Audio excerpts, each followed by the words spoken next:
দাসকান্দি গ্রামের তাঁতশিল্প এখন প্রায় বিলুপ্তির পথে।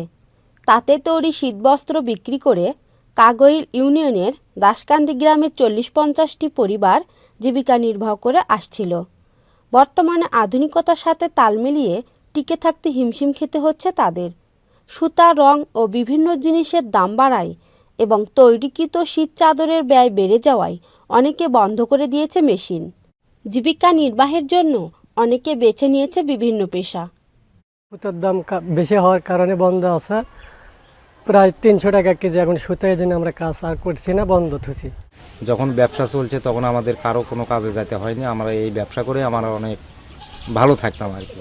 এখন ব্যবসা নাই বিধে আমাদের বিভিন্ন কাজে নিত্য হওয়া লাগিচ্ছে, আমরা একত্রভাবেও থাকতে পারছি না।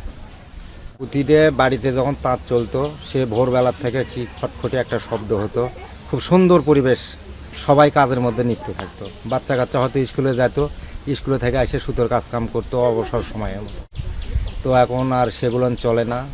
কতিপয় কয়েকজন হয়তো কাজ করিচ্ছে, তাদের হয়তো কিছু না পয়সা আছে তারা করতেছে, আর যাদের নাই তারা করতে পারছে না। সারাক্ষণ খটখট শব্দের মধ্যে মহিলাদের যে সময়গুলো কাটতো এখন তা কাটে গল্পগুজবে। আমরা আবার কাজ করতে চাই, আবার মেশিন চালু করতে চাই। আমাদের ছেলে মেয়েদের লেখাপড়ার খরচ যোগান লাগে। এই সংসারের থেকে আগে যাই 2 টাকা আসছিল, সংসার চলিচ্ছিল। এখন টাকা পয়সার অভাবে আর করবে পাই না, তেমন আর লাভ হয় না। এখন চলে গেলে লেখাপড়া করার খরচ যোগান অভাব অনাটনের জন্য সংসারত কষ্ট এভাবে চলা লেগেছে। হাতে গোনা 12টি পরিবার এখন এই পেশায় নিয়োজিত আছে। সরকার যদি একটু আমাদের উপর নজর দিত এবং বিভিন্ন ধরনের গার্মেন্টস এসে হাবে যাবে কাপড় চোপড় যে তৈরি করতেছে এখন বর্তমানে, একটু সরকার নজর যদি দিত, যদি সুতো এবং বিভিন্ন ধরনের সাহায্য সহযোগিতা যদি আমাকে করতো, হয়তো তাগরও পটকে আমরা হয়তো ভালো ধরনের ভালো মানের কাপড় চোপড় আমরা উপহার দিতে পারতাম।